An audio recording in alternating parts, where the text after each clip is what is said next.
आरिफ हबीब साहब के पास चलते हैं। आरिफ साहब, अखिलेश यादव जी ने दो बड़े ट्वीट किए आज पीडीए के मामले को लेकर, संसद में पानी भरने को लेकर। हम आपको एक वीडियो दिखाते हैं, ये अखिलेश जी का ट्वीट है, आपकी स्क्रीन पर दिखाई दे रहा है। लेकिन उत्तर प्रदेश में दो बड़ी घटनाएं हुई हैं। उसकी तरफ से समाजवादी पार्टी के दोनों नेता या कोई और नेता बिल्कुल खामोशी अख्तियार कर गए। एक घटना जो अयोध्या की हुई, जिसको लेकर अयोध्या की राजनीति में एक बड़ा उलटफेर हुआ। समाजवादी पार्टी के एक नेता को बहुत गंभीर एक बच्ची से दुष्कर्म के आरोप में गिरफ्तार किया गया। कल लखनऊ में एक बड़ी घटना हुई जिसमें एक परिवार जा रहा था, उसको घेर कर चारों तरफ से उसको उस पर पानी के छींटे डाले गए और उस पर छींटाकशी की गई।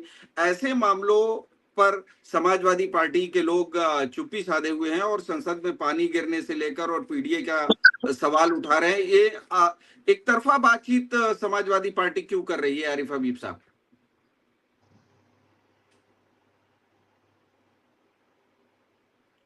भाई सभी को आदाब, नमस्कार।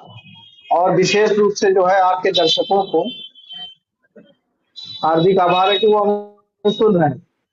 देखिए, अभी एक घटना हुई थी बीएचयू में आईटी छात्रा के साथ, और वो अपराधी आज खुलेआम घूम रहे हैं। समाजवादी पार्टी जब बात उठाती है तो इसी मुद्दे पर उठाती है कि इनका बुलडोजर सिलेक्टिव हो जाता है।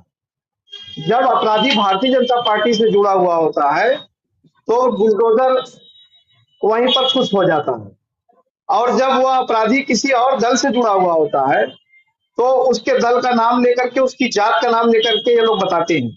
आप ये बताइए कि 10-90 चौराहे की जो घटना है वो निश्चित रूप से निंदनीय है, शर्मनाक है। जिन लोगों को गिरफ्तार किया गया, क्या समाजवादी पार्टी के किसी नेता का उनके पक्ष में कोई बयान आया है? या अयोध्या की जो घटना आई है उसके पक्ष में कोई बयान दिया गया? कोई बयान किसी अपराधी के पक्ष में नहीं दिया गया, वो चाहे किसी भी दल से जुड़ा हो। जहां तक हरिशंकर तिवारी जी की बात है, शमशी आजाद साहब की जानकारी कम है कि वो वाजपेयी जी के बगल में बैठा करते थे। वही अपराधी जिनको इन्होंने भी कहा कि एक अपराधी और माफिया था, वो स्वर्गीय अटल बिहारी वाजपेयी जी के बगल में बैठा करते थे, और कल्याण सिंह जी की सरकार में वो कैबिनेट मिनिस्टर हुआ करते थे और 7 बार के विधायक हैं। यह प्रस्ताव समाजवादी पार्टी का नहीं है, यह प्रस्ताव हरिशंकर तिवारी जी के परिवार से नहीं है। यह प्रस्ताव ग्राम सभा की तरफ से था, और ग्राम सभा की जमीन थी। ग्राम सभा ने एसडीएम को प्रस्ताव भेजा था, और वह प्रस्ताव, जो मुझे जानकारी हो रही है मीडिया के माध्यम से, कि स्वीकृत भी हो गया था। अगर स्वीकृत नहीं हुआ होता तो ग्राम प्रधान उससे निर्माण नहीं करवाते। एक तरफ स्वीकृति देना और फिर उसको गिरा देना, निश्चित रूप से सरकार की दोहरी मानसिकता है। इनका बुलडोजर सिलेक्टिव लोगों के लिए है, अपराधियों के लिए नहीं है। जो अपराधी भारतीय जनता पार्टी से जुड़े हुए हैं, जिनकी लिस्टें घूम रही, जिनके ऊपर 100 से ज्यादा मुकदमे हैं, उनको छूने की ताकत, उनके घर की तरफ जाने की ताकत बुलडोजर की नहीं है। और अभी इन्होंने आजम खान साहब की बात कही। आजम खान साहब तो लगातार कई मामलों में बरी होते जा रहे हैं, और सब आपके ही विधायक आकाश सक्सेना के मुकदमे कराए गए, एक ही व्यक्ति के मुकदमे कराए गए, लगभग सारे मुकदमे। और उन सारे मुकदमों में वो धीरे धीरे बरी होते जा रहे हैं। समाजवादी पार्टी कल भी उनके साथ खड़ी थी, आज भी उनके साथ खड़ी है, और कल भी उनके साथ खड़ी रहेगी, क्योंकि वो हमारे संस्थापक सदस्य हैं। जहां तक ब्राह्मण समाज की बात है, पिछले टेन्योर में योगी जी के आम आदमी पार्टी के नेता संजय सिंह जी ने आरोप लगाया था कि 500 से ज्यादा ब्राह्मणों की हत्या 3 सालों के अंदर हुई है। और विधायक रहे निर्वेंद्र कुमार मिश्रा की भी हत्या का आरोप लगा। विकास दुबे अपराधी जरूर था, लेकिन उसको जिस तरीके से गाड़ी पलटा करके मारा गया, यह विधि सम्मत नहीं था। सजा देना कानून का काम है। इसी तरह से 20 ब्राह्मणों को फर्जी मुठभेड़ में मार दिया गया, और आए दिन ब्राह्मणों के साथ बड़ी घटनाएं होती रहती हैं। तो कहने का मतलब यह है कि भारतीय जनता पार्टी की, योगी जी के नेतृत्व की जो सरकार है, वह सिलेक्टिव है, किसी एक जात विशेष के लोगों के लिए है, और बाकी अन्य जातों के लिए इनका बुलडोजर बड़ी तेजी से चल करके उस स्थान पर पहुंच जाता है।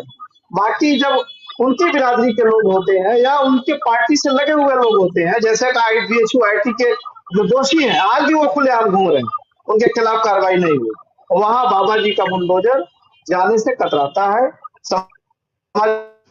समाजवादी जनहित में ऐसी बातों को बराबर उठाती रहेगी।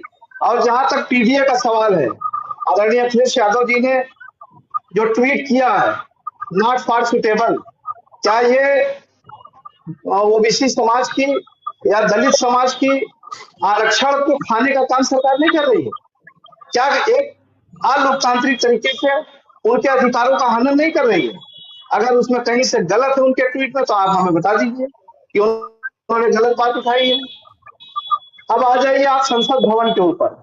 इसीलिए पीडीए की आवाज बुलंद किया गया कि जो पीडीए का हक हुकूक है, 27% आरक्षण है, आप ईडब्ल्यूएस को बड़ी तेजी से फॉलो करवाते हैं, लेकिन जहां ओबीसी समाज की बात आती है तो वहां यूपी 80 में जहां 300 कुछ लोगों को पद में भर्ती चाहिए, वहां 139 में ही उनका हक मांग करके उनकी भर्ती की तीसरी कर ली जाती है।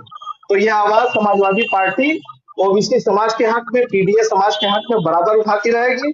हम सत्ता में रहे ना रहे, लेकिन हम जनहित में ये आवाज उठाते रहेंगे। और हमारे आदरणीय अखिलेश यादव जी ने प्रिय समाज की बात कही है, तो निश्चित रूप से उनकी बातों में दम है। और जहां तक संसद भवन का सवाल है कि वहां बाल्टी में गिर रहा एक एक बूंद का पानी भ्रष्टाचार को तेजी से आवाज दे रहा है। वहीं दिल्ली के अंदर 1921 में बनी 1921 में बनी 97 साला संसद, जिसमें आज भी कोई उंगली नहीं रख सकता, मात्र 83 लाख में बनी थी उस वक्त, और 1200 करोड़ रुपए में बनी हुई है संसद भवन, साल भर भी नहीं चल पाई। और ये तो छोड़ दीजिए, अवतार पुरुष खुद वहां देखने गए थे हेलमेट लगा करके, एक एक चीज को बाकायदा कायदे से देख रहे थे। आज के हमारे प्रधानमंत्री जो तीसरी बार प्रधानमंत्री हुए हैं, जो अपने आप को अवतार पुरुष कहते हैं, अवतार पुरुष खुद खुद निरीक्षण करने गए थे, और अवतार पुरुष के निरीक्षण करने के बाद भी साल भर के अंदर ही भारत की संसद टपकने लग गई। यह भ्रष्टाचार को चीख चीख करके पूरी दुनिया को बता रही है, उनकी एक एक बूंदे बता रही है। तो निश्चित रूप से आज का ये विषय बड़ा ही शर्मनाक है कि भारत की संसद भारत के प्रधानमंत्री के देखरेख में 1200 करोड़ में बन करके तैयार हुई, और साल भर में ही वो टपकने लग गई। ठीक उसी तरीके से जैसे योगी जी के नेतृत्व में बुंदेलखंड का एक्सप्रेसवे, समाजवादी पार्टी की सरकार में 80% काम हो जाने के बाद भी इनको हमने दे दिया, और पूर्वांचल का एक्सप्रेसवे उद्घाटन के महीने 2 महीने 3 दिन के अंदर टूट जाता है। आरिफ हबीब तो साहब, इस हम तरह के आपके पास भ्रष्टाचार दोबारा की बातों को आरिफ हमेशा साहब उठाते रहेंगे, हम हमारे आपके पास राष्ट्रीय दोबारा अध्यक्ष भी जी आएंगे। भ्रष्टाचार की बातों को उठाते रहेंगे। जी परवेज भाई। आरिफ साहब, हम आपके पास दोबारा आएंगे।